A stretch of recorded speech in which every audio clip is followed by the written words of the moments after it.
Agenda. I'll make a motion to approve the agenda. Moved. Is there a second? Second. Moved and second. All in favor, say aye. Aye. All opposed, nay. Motion passes. Next item is the consent agenda.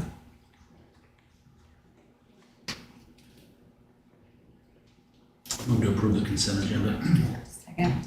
Moved and second. All in favor, say aye. Aye. All opposed, nay. Motion passes. Is there anybody here from the public like to speak to something that's not on the agenda? Seeing none. Old business, electric cost comparison. Glenn, you want to explain this? Or?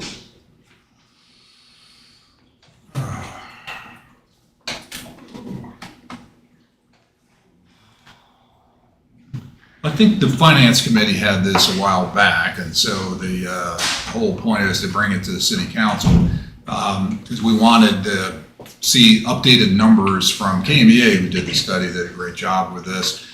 So we were comparing like cities across Kansas, especially in northeast Kansas.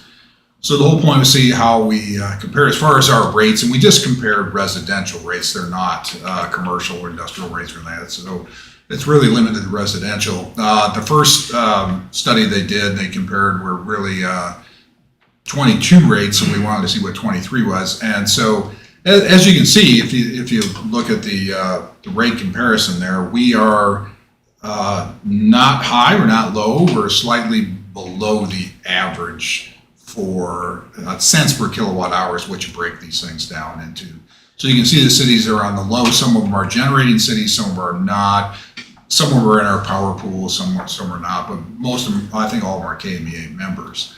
So that's how we compare. That's why we did it. So again, we're kind of, the last time we did this 5 or 6 years ago, we're about in the same place. What happens every year or every other year, people are raising their rates mainly because what drives all this is the wholesale price of power. And the price has gone up and continues to go up. In 21, we all experienced the natural gas crisis that was driven by the storm that happened in February. And so those prices have been up and down, to say the least. And so there's a lot of uncertainty in the market. There's a lot of uncertainty about what's going to go forward as far as renewables. A lot of those are being built, but probably a little slower than people thought they would. There's resistance to putting in more wind and solar power, and we can see that around us. Even our county commission is grappling with those questions, even as we speak. We've had numerous meetings on renewable power for us. So anyway, the whole point of this was to give us some idea of where we sat as far as comparing ourselves with like cities around there. And it turns out we actually compare very well. The other thing that's kind of notable about this comparison is what you usually get when you do this, is that most of the cities or rural co-ops and even Evergy, who we included in this study, they're grouped around about 2 cents kilowatt hour, about 1 or 2 cents. Everybody's all kind of grouped around the median, which is just kind of the way life normally is. Most things are right in the middle. So you can see this all, even the high and the low, and there are always going to be some variations there, but probably 80% of the systems there are all grouped right around in the middle, which I kind of expected because that's what we saw last time we did this too. So there's not that much difference between them. It's a little hard to know where people are as far as where their wholesale contracts are. We know that in 26, our GRDA contract is going to be up, and that's 3 megawatts of baseload. And we know we have to make a decision on that. So KMEA is also working on some options for that, which we'll bring forward here, because we really have to do that this year, and preferably by the middle of this year, because those contracts take a long time to work out, and they have to be approved by a number of different agencies. So you don't want to wait till the last minute to do any of that. So anyway, so part of this exercise, I guess, was to get the information, and part of it was basically to look at the next step. Which we'll remind you, as we always do, that we have not had a rate increase in the electric since 2009. Of course, we do have a power cost adjustment, which has fluctuated with the price mainly of natural gas. There are other things that drive that, but mainly it's your price of natural gas. So this is 24, so we're looking 15 years since we've had a rate increase.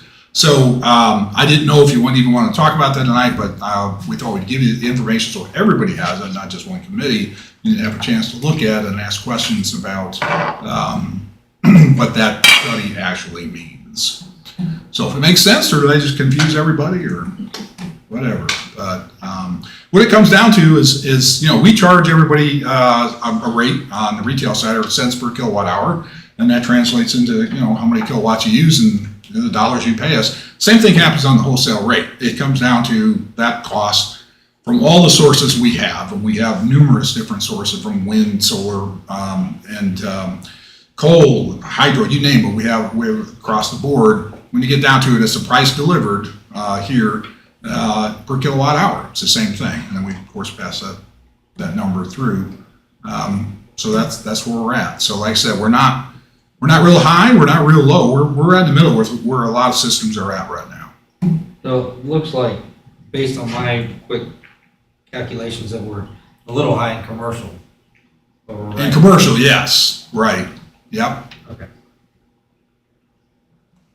So Glenn, would it be fair to say that really the only way to differentiate the cost per kilowatt hour for a city would be their power purchase agreements and their operation costs? Yes, I mean, other than that, that's where they can get their rates. correct. That's typically, yeah, those are really the two things that are gonna be included in your rates. Yeah. So the electric business is really complicated and it's really expensive, as we know when we purchase things like substation, whatever. But you get down to it in a nutshell, that's it. It's your power purchase agreements plus whatever your operating cost. Some cities are a little bit different because some are upgrading their distribution system. Some have to put in a new substation, some don't. Some have a power plant, some don't. There's advantages and disadvantages of having your own power plant. More advantages than disadvantages, I believe. So that's why we continue to have it and have for 100 and some odd years. So it's a good thing to have. But no, you're right. That's really what it comes down to in a nutshell, is what power purchase agreement. It's going to be difficult right now because nobody really wants to offer a 30-year contract right now. They'll do it, but you'll probably pay a premium for that. So we're looking at some other options right now. And it'll fluctuate, like you said, based on infrastructure build. Yep. Right, so somebody may not have one, and somebody may have a big build out in substation, and that's going to reflect, at least for that Right. time period, in the rates. Yeah. And everybody's got to go through that eventually. Eventually, so yeah, it's just a matter of where you're at in your cycle of, some people still have some older power purchase agreements from years ago. They're up against where we're pushing to. They'll have to raise their rates when they get to that point too. Or some might just be starting a new one. You don't really know, because this is just gathering the numbers from their system.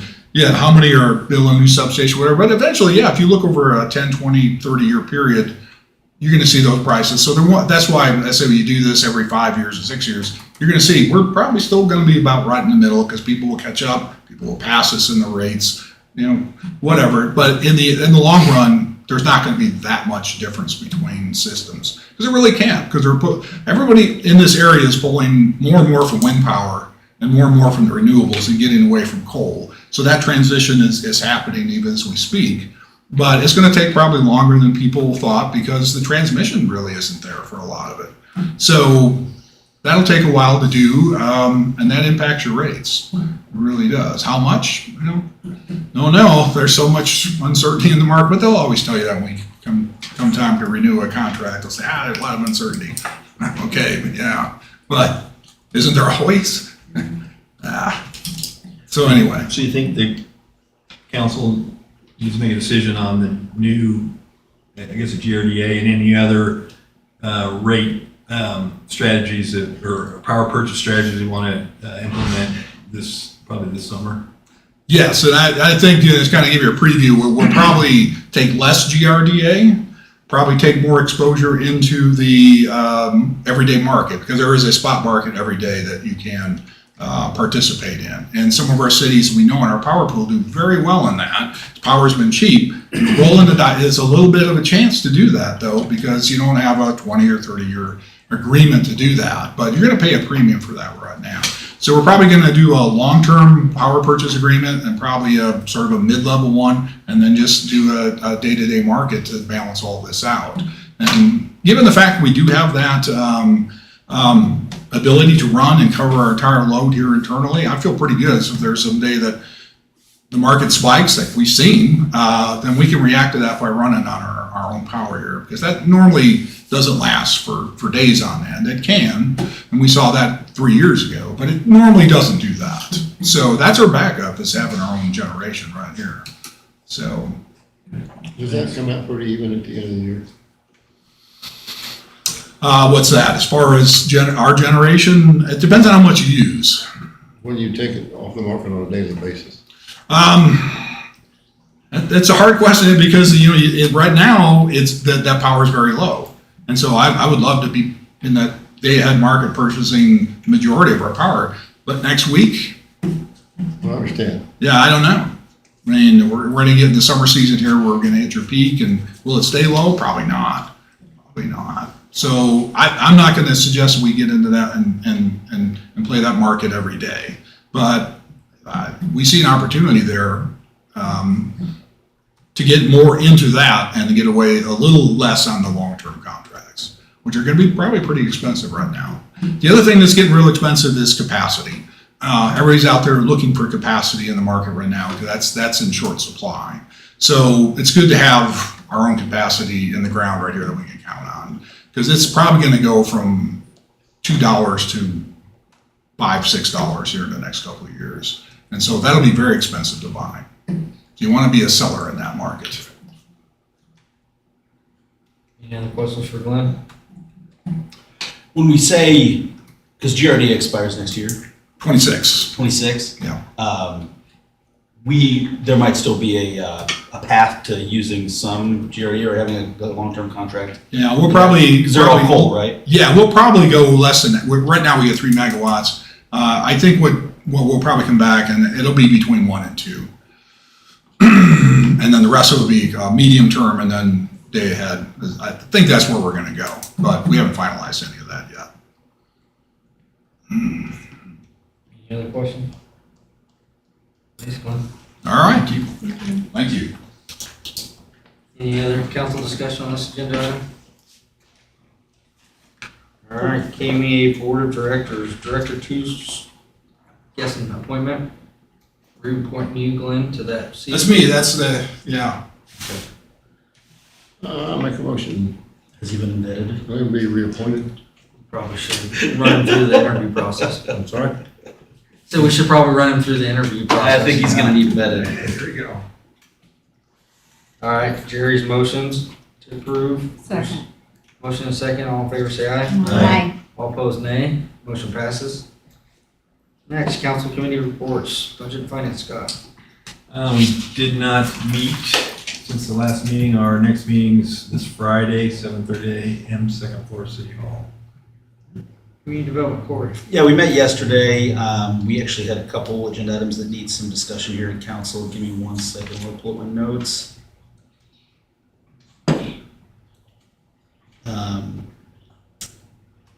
First and foremost, we went over the contract, well, not the contract, but the REC's proposal for rental rates as far as circumstances to rent the community center.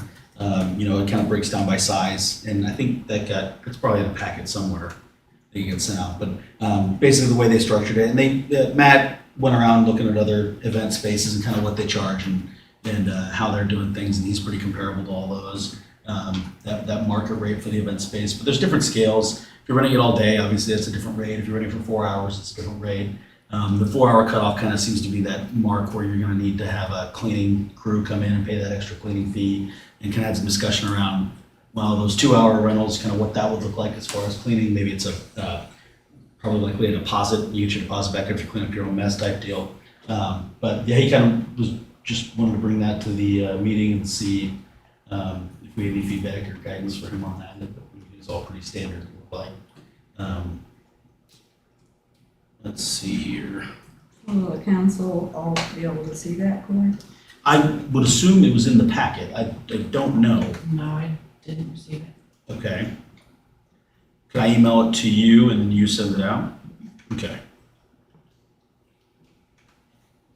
It'll be part of the final agreement too. when we bring that. Yeah. That's nice Alright. to look at it, just in case Oh, you yeah. have questions. For sure, for sure. Like I said, there wasn't anything too crazy that stood out or anything like that. My only kind of, as somebody who does event spaces now, that 2 hour window is kind of like, oh, I've seen how people can kind of clean up after themselves, and it ends up being more stress on the staff. I didn't want that being a stress point for them, and kind of, that was the only thing that really jumped out at me. But we'll have it sent out individually, and we'll have it in that final packet as well.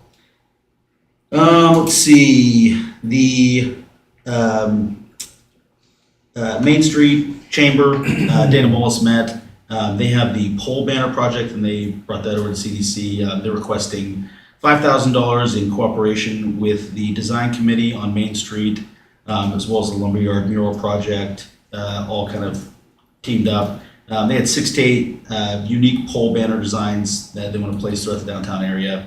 And each design kind of carefully showcase the elements, Baldwin's heritage, etc. And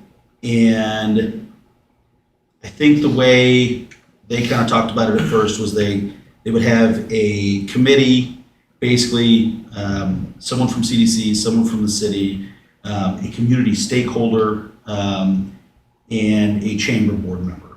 And I think they were kind of suggesting that all the designs at least have some kind of a vetting process, so, in case anything controversial came up or something like that. And we've seen art go some different places, but I think just kind of a final say on what we're gonna have up,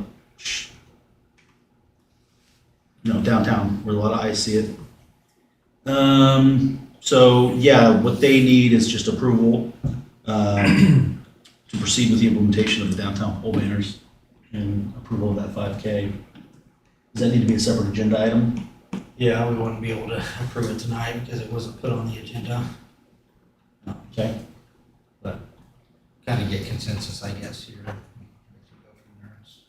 $5,000 is to pay for the banners? Yeah. Okay. I think my personal feeling on it is, I'm good, then, set up whatever committee. I just would say that we probably follow our normal protocol, whether that's bring it through CDC, let them get a first look at it, give any feedback, and then bring the final designs to full council to approve, since they're going on our flagpoles. That would be my suggestion. How many were there for? 6 to 8. Oh, 6 to 8 I thought you actual said banners, or 16. 6 to No, 8 it'd be- different designs for every There's 6 to 8 different designs. pole, right? So there are 60 total banners. It would be 6 to 8 Yeah. designs spread over the Right. poles, probably 6 to start. So 6 So kind of seasons, Main Street line. 6 designs, okay. So that's, I think if we just follow that 6 process. designs for how many poles? 60? 60 poles? There are 60. I had Pat count when they took them down. And that's for $5,000? 5,000. That deal.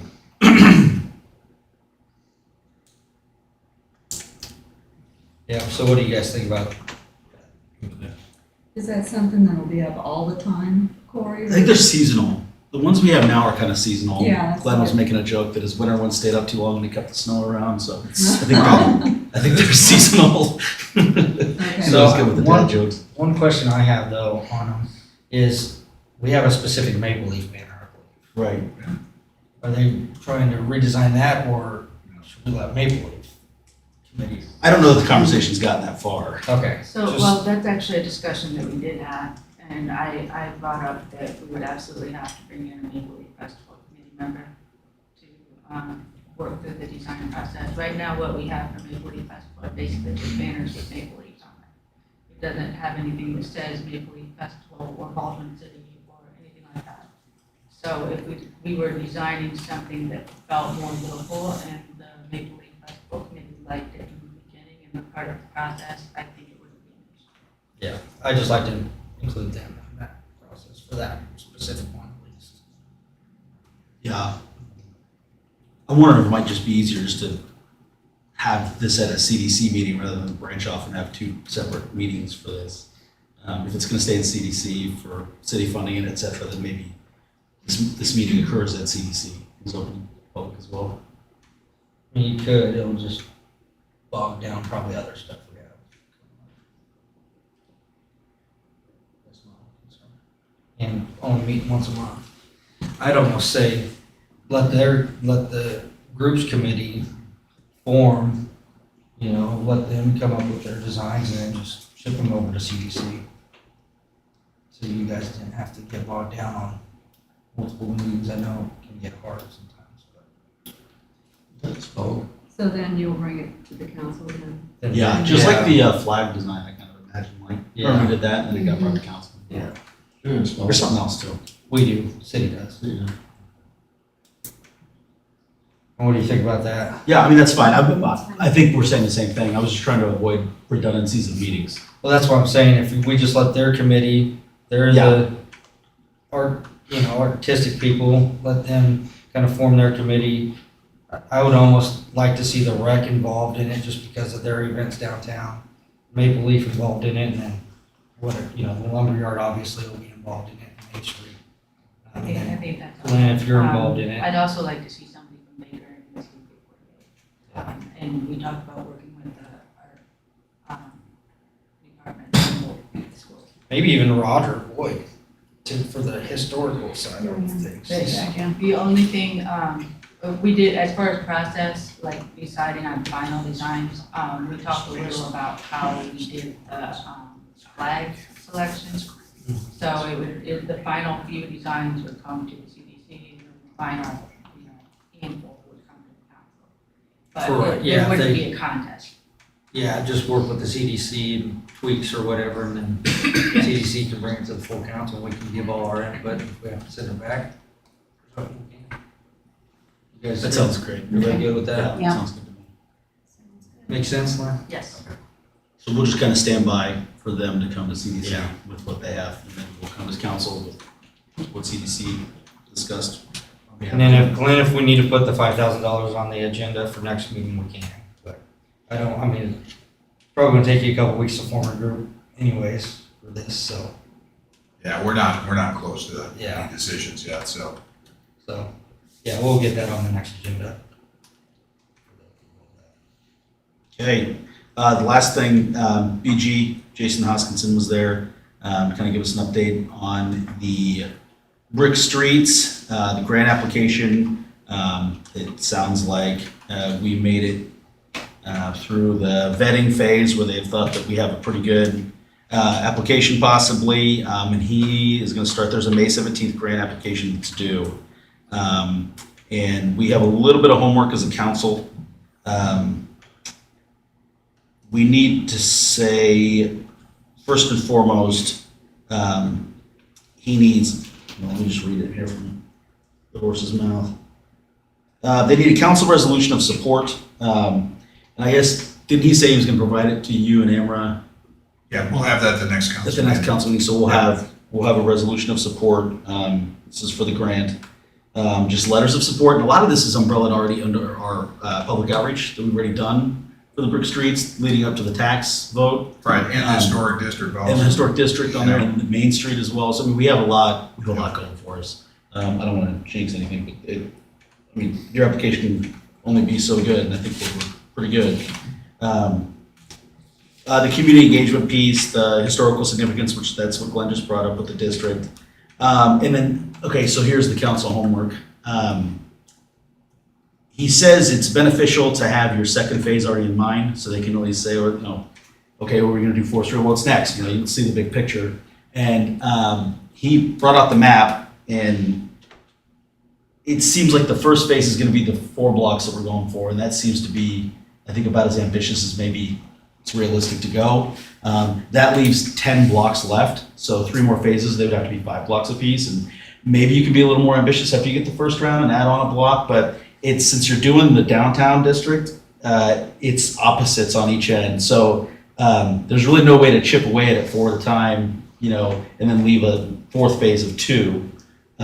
So we kind of need to decide, basically, do you want to go east or north down 8th? I thought it made a lot of sense to go north toward 8th, just because at that point you're kind of in the community center, you get in front of campus. It's I don't know if it's traveled as frequently as High Street out to the highway, but it is traveled pretty frequently. You catch quite a few I businesses think it's there. in worse shape too. It's in the worst shape too. That's Yeah. kind of, yeah. But- I agree. by not going east, you're not finishing off your downtown proper. There are arguments against that for sure. At least if we went east on the next phase, of 2 phases, we have our whole downtown covered if something were to happen on funding, the economy, anything like that. So that's what we need to talk about. So there's some. It does make it awkward that we're doing the middle of it first, and then we're leaving the east and north flank out. But we obviously had lengthy discussion about why those 4 blocks are valuable, and I don't think anybody disagrees, but it does present an awkward scenario. And maybe you do get ambitious and do it in 2 more phases and do 5 blocks each time. I mean, you do have a better resume knowing that they've seen the commitment to 4. We have the tax already passed through. A lot of communities go for these grants and they haven't even voted on the tax yet, I think we're in a good spot for it, and I think we can get more ambitious. Did you say? I don't think we'll get starting any in high school? lawsuits. 8th and High, and then the question is do you want to go east out toward the highway or north? I like the north. I like the north But too. that covers part of downtown, too, Casey. No, the first 4 will cover all of downtown, or besides right here. Heading north after phase 1, you'll catch campus at Grove. Yeah, we'll start along campus, and we'll get outside of the downtown business district. That's my only concern, is not finishing up the business district. Yeah, and that was the kind of the tipping point for me was your point that the 8th is in worse shape. Yeah, I mean, to your scenario, if things get bogged down, and you can't go north, you're gonna be spending money repairing that until you can. I'm not opposed But going. my point is, I'd rather go, if it's a good block that we leave in downtown, travel-wise, it's still brick. It's nice to travel on, and we fix that. And then if that has to stay longer, going east, then at least people aren't complaining about, the quality of the street. Yeah, no, I get all the reasons. I don't think we're going to be able to do as many blocks going north because they widen quite a bit. You have 3 blocks of 8th remaining, and then you have Dearborn in front of the Union. That's it. See, so 3 blocks from downtown, so I'd almost rather, I know it splits it, but I'd almost rather do those 3 than this block right here. Well, and that's what I asked. I said, I'm sure it's kind of a headache for BG and be more costly to have them 2 different construction sites. Yeah. That was my concern. That Dearborn's not bad at all. That looks pretty good. Yeah. It's whatever. I mean, it's neither here nor there for me. I hope we have that problem to make that decision. Scott? That means we got a grant. Yeah. We will have that problem. And positive thinking. Okay. But it is due on the 17th of May. We will have another council meeting between now and then, but he's gonna help us kind of prepare it.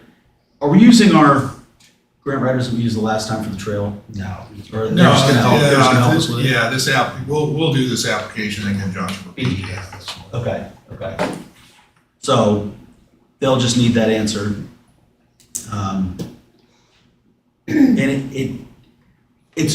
it doesn't even really have to be, he said, an all-out commitment of we're doing these specific blocks. Just say, we're gonna be downtown with the intention of going this direction. It'll suffice. I'm good with you. Whatever. Council members? North?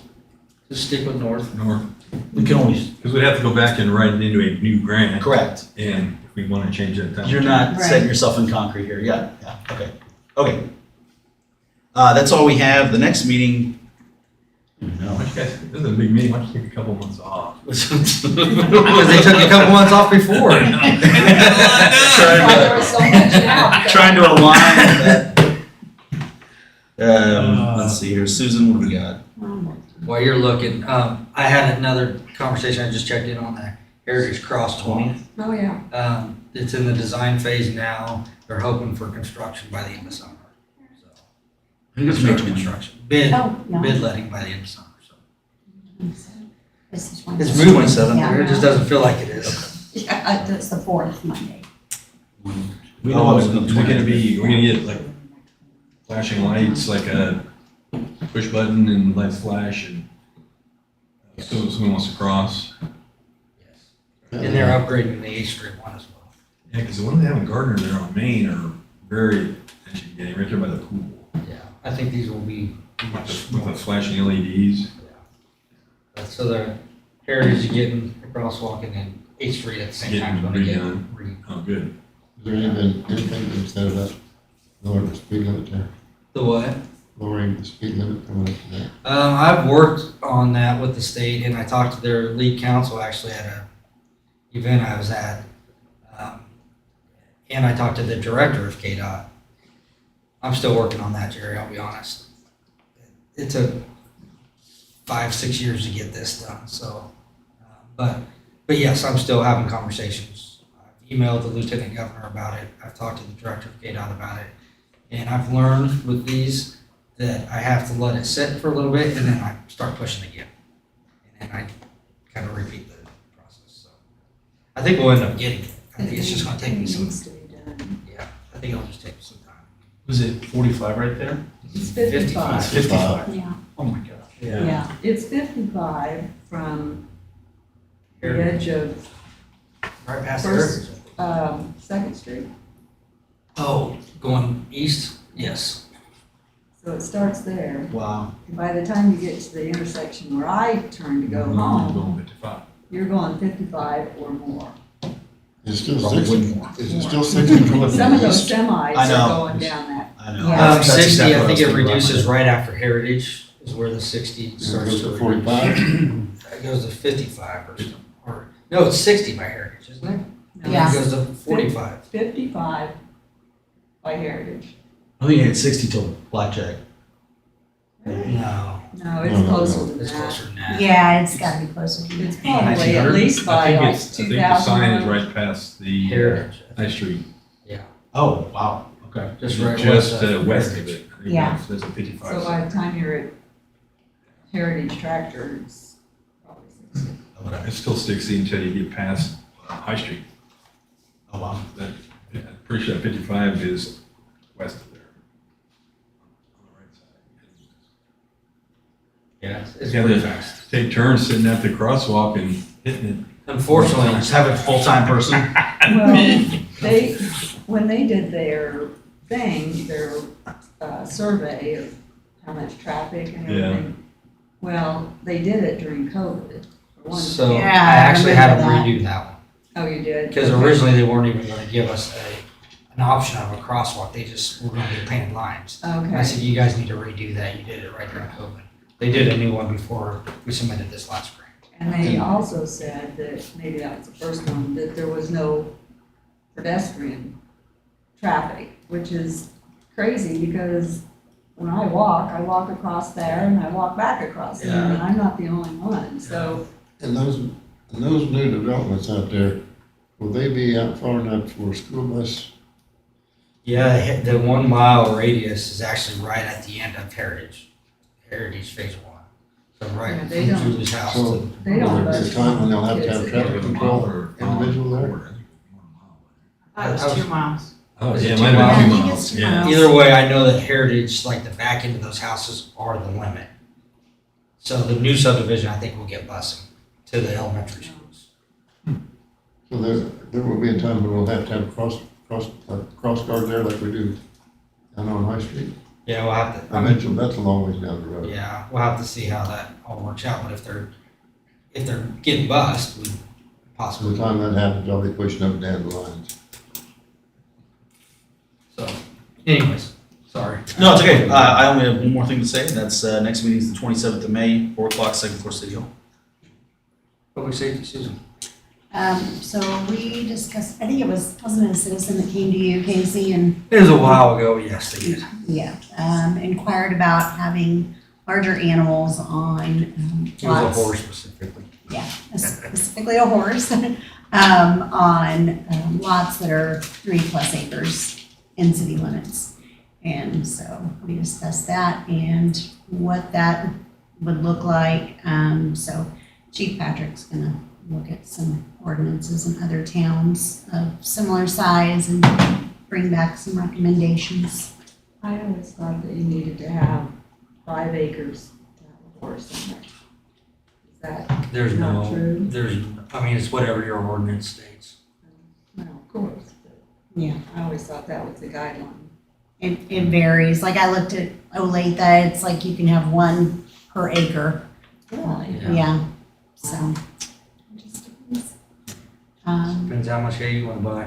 So Yeah. for a Not city cheap. lot, you could have like a miniature pony, like a Shetland pony. Farriers. I think that's fair. I think that's reasonable. I mean, they have tiny cows now too. Right. Where is this at? Where would this be? The citizen lived, this was a couple years ago, now I feel bad because it's on me, I kinda dropped the ball on asking, or we might have discussed it, I don't remember. Yeah. They live up in Signal, is it Signal Oak that are all 3 acres up there? Signal Ridge and Signal Oak, north of there. Heading out to Signal, right there, yeah. Yeah. how much land do they have? First Street. How much land do they have? I think 3 acres, I I assume. mean, I think 3 acres are all those lots out in that area. They asked, so I asked Susan to talk about it. I think it might have been discussed with the old council, but the committee members on there didn't get along very well, so they didn't have meetings. I don't know what you're talking about. Yeah. That's all we talked about, and next meeting is scheduled for May when we did that on the 14th at 4. telephone, and it worked out quite well. They didn't even meet over telephone. Huh? They didn't meet on telephone. They didn't. We had our meeting on the telephone. Oh. Yeah, so I was stuck. in She was traffic. stuck in traffic. It worked out pretty well, thanks, Susan. Okay. Good. Mhm. Public Works and Utilities, Julie. Yes, we met on the 11th, and the chip and seal bids were received on March 22nd. 2 bids, Vance Brothers and Harbor Construction were the ones that made the bids. There was a little bit of a mix-up on the type of material, so it's kind of gone back to get that bid again. Anyway, the recommendation will soon be presented to the council for that. Park restrooms all opened on April 1st, and the fountain will be filled soon. Pool and repainting the border, repairing, patching 10 places in the basin of the pool, and the rec department purchased new lifeguard stands and chairs. BGA has requested a new driveway entrance on the south end of the golf course off of Orange Street to be completed by July 4th. Suez crews were on site washing and sanitizing the entire basin, the interior basin of the West Water Tower. And it was filled and the sample was taken, and so it is now back in service. Public Works crew have completed replacing the water line between 2nd and 3rd Street. The line has been chlorinated and waiting on test results from KDHE before putting it back in service. Power outage on April 11th at 4 a.m. at North Pumping Station. High winds seemed to be the cause. Evergy replaced 3 fuse switches. It was tested and the transformers started smoking, so Evergy had to return to Lawrence to pick up a new transformer, then return to replace the damaged one, and everything was repaired and back in service at 2:30 in the afternoon. There's a plan to add more fish to the Hudson Pond. And a reminder to the citywide cleanup is June 8th from 8 till 1 o'clock. New Generation Weber Gross Welding spent 3 weeks working on piping fabrication and stand for the silencers. Public Works crew hope to have fuel lines fabricated, fuel tanks mounted, fuel coolers mounted and plumbed, and battery racks started before Weber Gross returns the 1st or 2nd week of May. Mid-States contractors will begin running conduit and cable trays this month. Newton Substation, Mid-States came to change some of the settings in the main protective relay to address relay walking out when Evergy drops us. On April 1st, Evergy dropped our feed and the breaker did not reclose as desired when the feed was restored.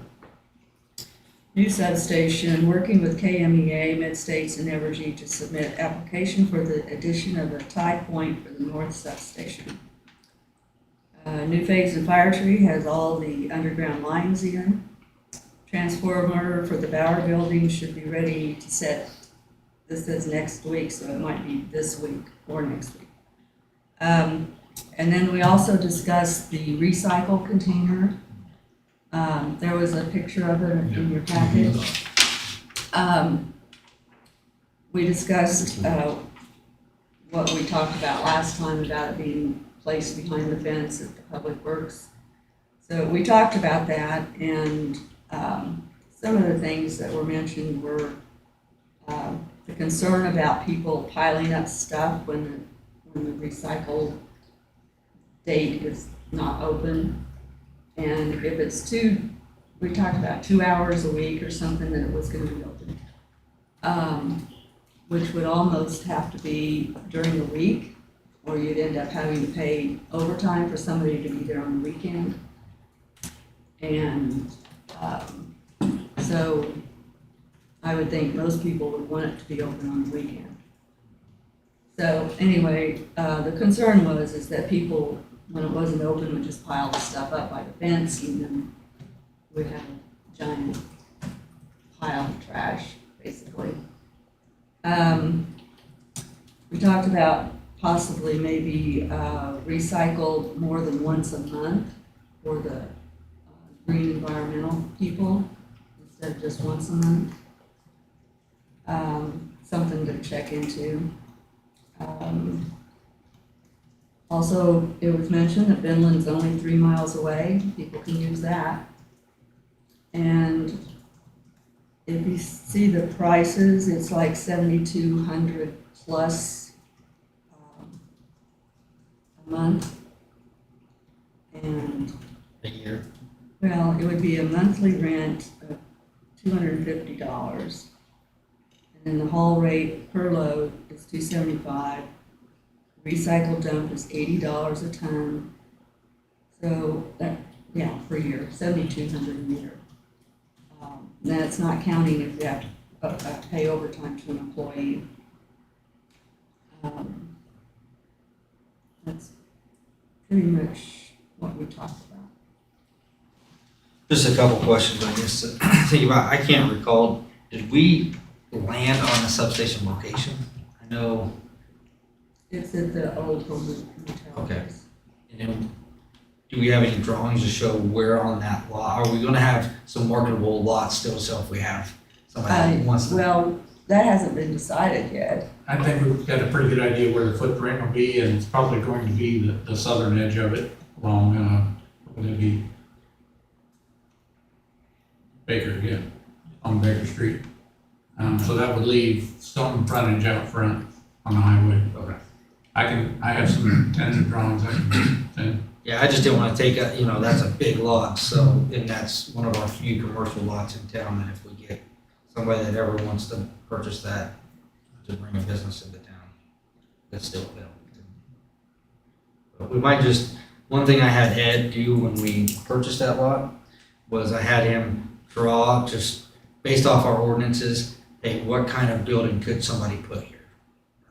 So maybe with that in there now, if we had Stu or Russ or somebody take a look at it and say, okay, now show us what somebody could do here to comply with our ordinance, just so that when somebody comes, if they ask, because we've gotten asked 2 or 3 times about that lot, we can say, hey, it can fit a 3,000 square foot building, or, when we bought it, it was a 5,000 square foot building. So I'd just like to kind of know that data and information.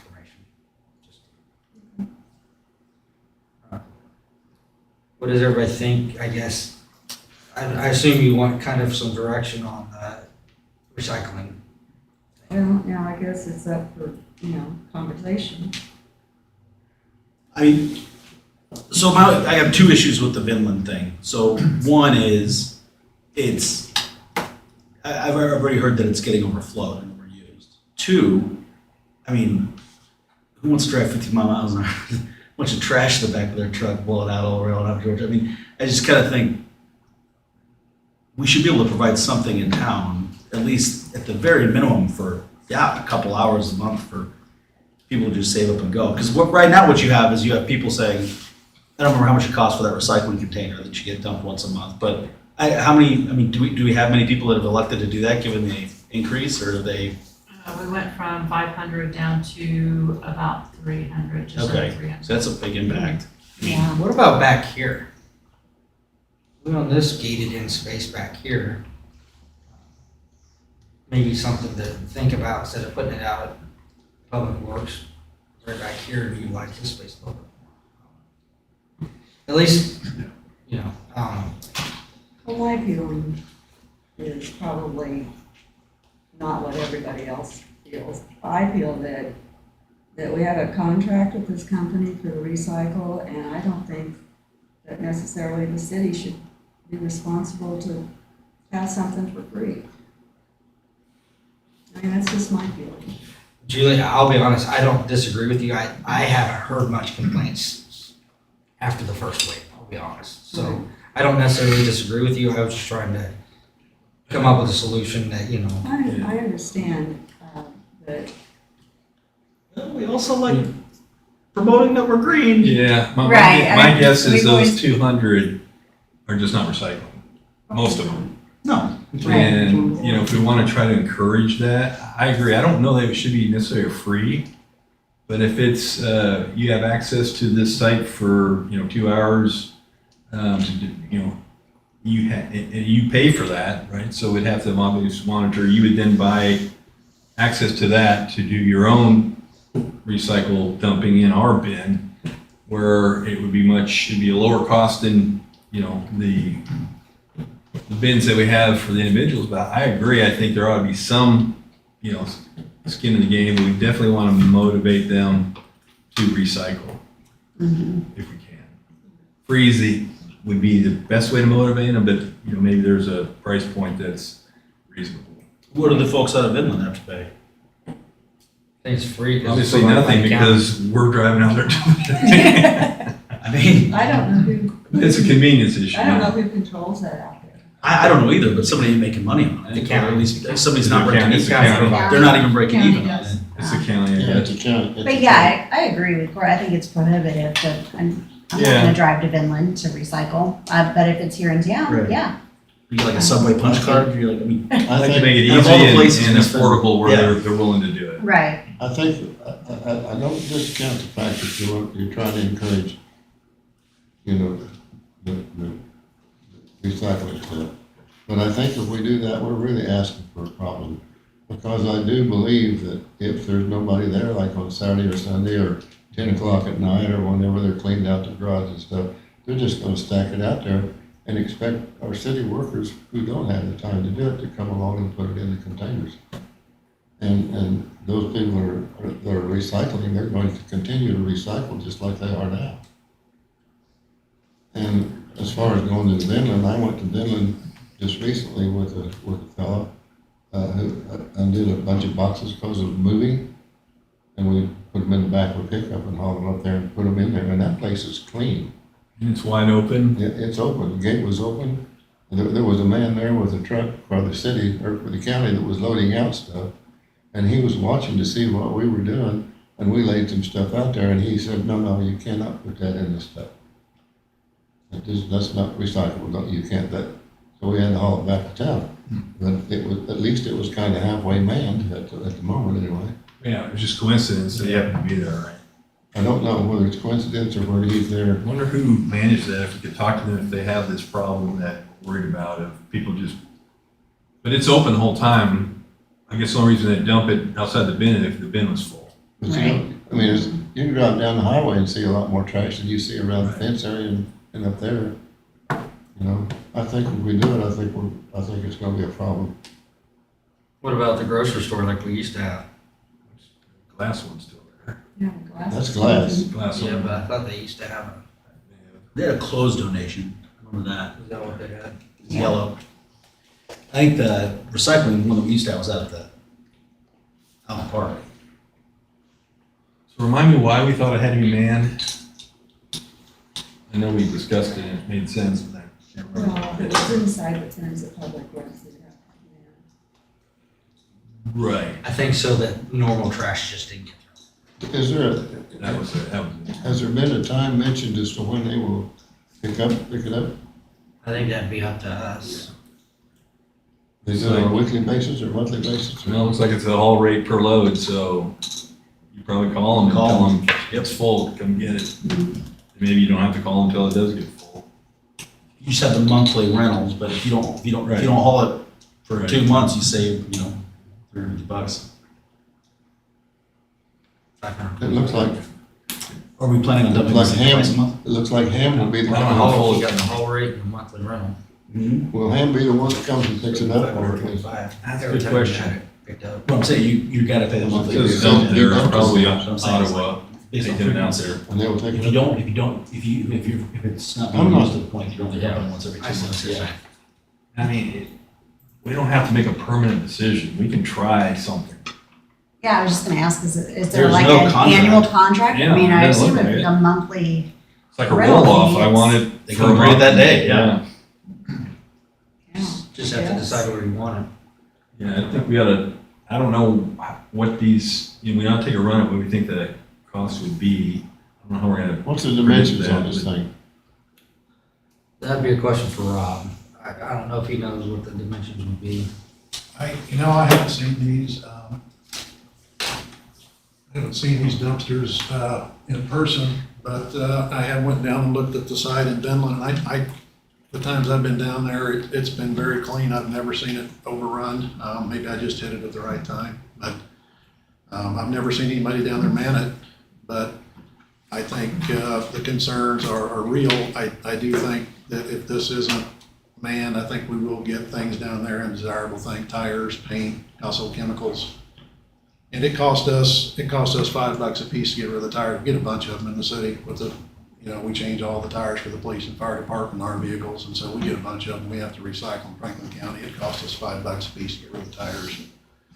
The paint and stuff, we would have to dispose of it properly once it landed at the gate. I don't think this is doable unless it is manned. I think we would have to assign somebody down there to watch it, and the best place for this is, you guys have already hit all the main talking points. The best place for this is probably down there behind the gate at Public Works. We took a run at this 20 years ago. I was telling Casey before the meeting started that we were going to actually build a recycle center. We were modeling off the Walmart DC, or the Walmart recycle center up in Lawrence. And the footings are there. We leveled the ground, poured the footings. The footings are still there. And we just stopped. I don't know why. I'm guessing lack of funding is what stopped it 20 years ago. Lack of desire. And then, we got into the Ottawa Sanitation providing a recycle, and I think they figured out they could do it more efficiently than we could do it in-house. But I think once a month, I think was the average, $80 a month, and they said about a ton they'd hold. And so we're probably looking at $600 a month to do this. I pay it. I recycle personally. I pay it because I think it's the right thing to do. I have a recycle dumpster at Public Works. We get a lot of cardboard down there, and so we've got an actual big roll off. The truck comes and dumps it once a month or once a week whenever it gets full. I think it's the right thing to do, and so I do it, and I pay it. I'd rather do that curbside recycle than to have to sort it and haul it somewhere. So for me, it's just more convenient for me just to roll it out to the curb once a month. But like I said, that's the main talking points. We talked about this utility committee.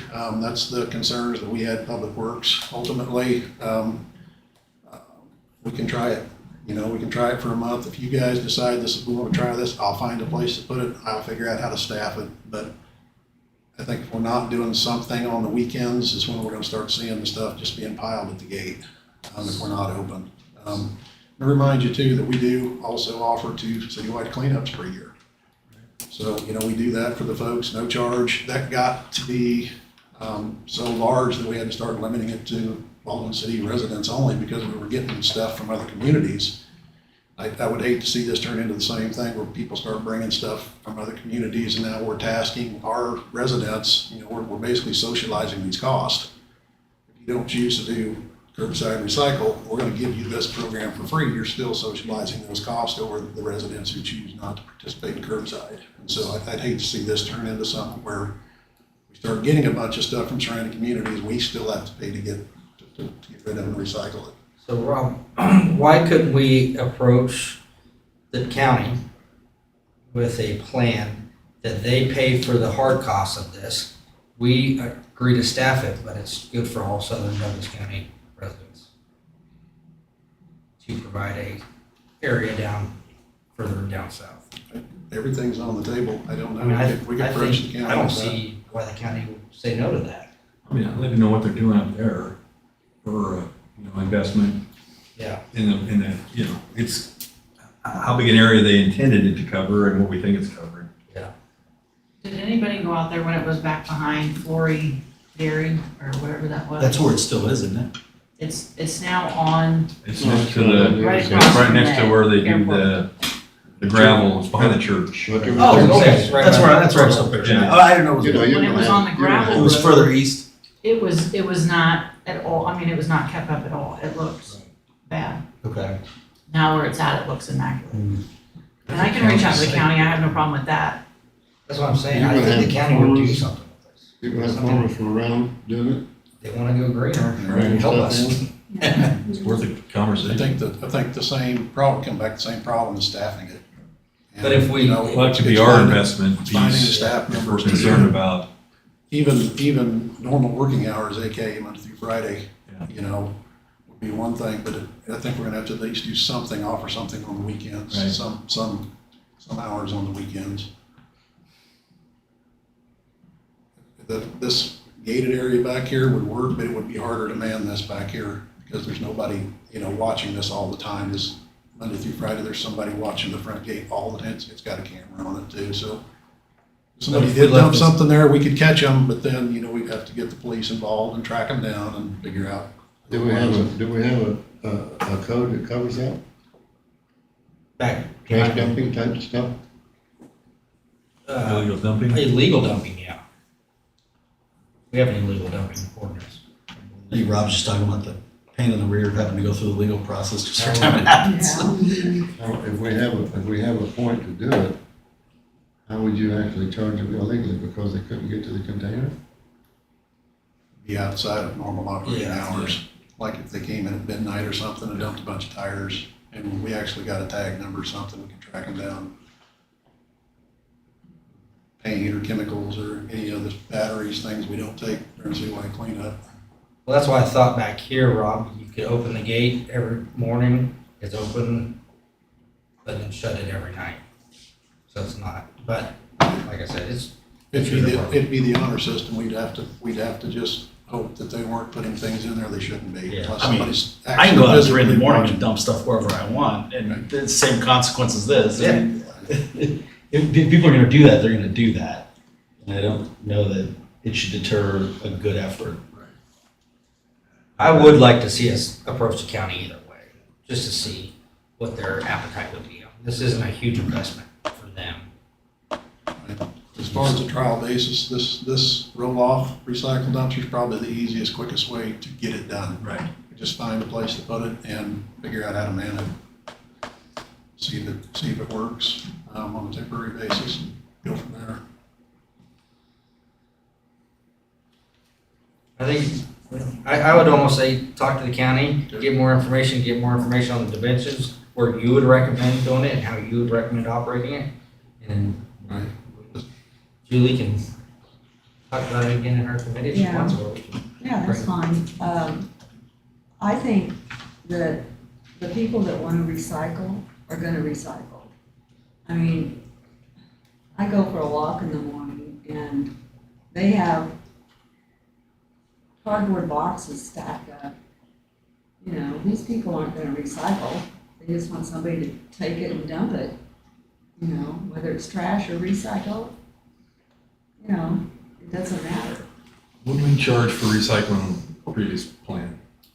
$4. $5, $4.50. $4.50. So there were 200 residents that were willing to pay that to recycle that are not anymore. So, I think there is a price point for some of those that, it's not worth it. We lost a whole bunch of recyclers, unless they're taking it, which I doubt.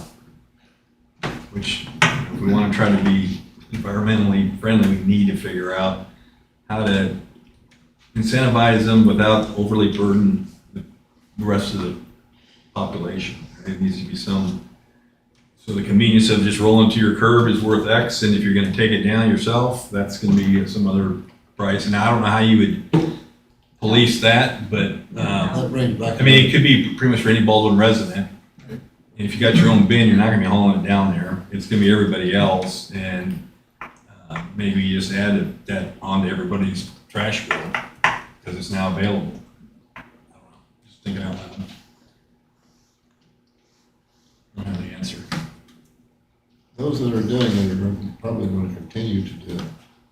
Those that are not doing it, you're gonna have the tires and batteries and the oil changes and the chemicals and things. I mean, but those people already exist. Yeah, they already. We had somebody come behind my business and they dropped off a bunch of fence panels and a bunch of trash. And they're gonna do that regardless. I was gonna say, there's And they don't dumpsters need a dump site to everywhere, do it. so if you're All gonna with do cameras that, on, I they're gonna mean, pick some dark alley or a creek. right. They used to do it in my business. Yeah. Yeah. They're already The there. Green Environmental talked about people just putting oil in the trash and it coming and getting in the truck, right? So it's gonna happen. We're not gonna be able to fix that. I just think we went backwards as a community in recycling. 100%. We did. And we did take the green word out of our vision statement. I pulled it up, but we did agree to incorporate the safe, affordable, connected, responsible in Right. town for all. And that's, I mean, if we're gonna have it in the vision statement, I mean, can't all be X's and O's. Let's get that info and see what happens. Okay. Hopefully the county steps up and helps. Yeah. 'Cause it's gonna serve their communities. Anyway, our next meeting is gonna be a week later than usual. It'll be on May 16th at 9 o'clock. Scott? Yeah, we met last week. We discussed, as we showed the council, the strategic plan. We talked to Lynn about how that's going to be presented on the website, and I guess we're getting a new landing page here shortly, which in a couple weeks will be I guess, the start of that. So we talked about how to put the strategic plan on there, and then the performance indicators. And the first one we have is, well, we have a community survey. We haven't parsed that out yet to the individual performance indicators, but the electric utility reliability, kind of what we showed you, the map and all that data, that will go on there as well. So it's out there now. You can go look at it. I think we're just trying to figure out a better way to get to it easily in as few clicks as possible. So we talked about that. We talked to ETC, Ryan, about, if you talked in the work session, about getting more detailed feedback on those 4 least favorable survey questions, and he's put together another potential follow-up survey asking for more information about those specific questions so that we can get some actionable for the department heads to potentially do something about and then impact through the budget process. Also talked about the current status. They're working on the employee survey. That's part of the ETC contract that we did, and we're going to come back with kind of the first pass or second pass of what they suggest those questions to be. We'll take a look at those. Imagine we bring it back to the council and show everybody and say, get it approved and launch it. So that's what we discussed then. The next meeting is next Tuesday, April 23rd, 2 p.m., second floor of City Hall. Scott, what time? 2 p.m. City Administrator, staff comments? Nothing further. Any further council comments? I just wanted to clear up misconception that Councilman Smith tossed out in the last council meeting around Kansas Open Meeting Act. Make sure that what really is, allowed and not allowed gets out there. But he indicated that he thought it was outside, it was a violation of that act if a mayor were to meet with a city council member, not in an open meeting, and talk about city business. And that is absolutely not a violation. It's also not a violation where 2 council members can meet outside of a open meeting and talk about city business. that's not a violation. And I guess finally, there's a lot of subtleties to it, but it's also not a violation if 3 or more council members are together and they don't talk about city business. The only way that's a violation is more than 2 are together and they talk city business. So just want to make sure that information's out there as part of the Kansas Open Meetings Act. That's all I had. I think you hit that. Any other comments? Yeah, I got a question. Rob, is there grants available to federal for that new water line? Between Baldwin and Lawrence, I'm sorry? the one between Baldwin and Lawrence that Yes. we're looking at right now, possibly. Have you checked, has it been checked into? I think that's something that, yes, BG, we get with them and start getting some firm numbers, yes, that's something we definitely will look into if there's any help at all available for that project. Definitely. I was just curious. Definitely need to start looking at that for sure. It's going to be a big project. It's the, Yeah. We're gonna have a work session. Oh, perfect. Yeah, we're Once we waiting for get some some Numbers. Yeah, that'd be great. All right, I'll entertain You're straight. a motion to adjourn. We adjourn. Second? Moved and seconded. Amber's choice. All in favor, say aye. Aye. Aye. All opposed, nay. Motion passes. We're adjourned.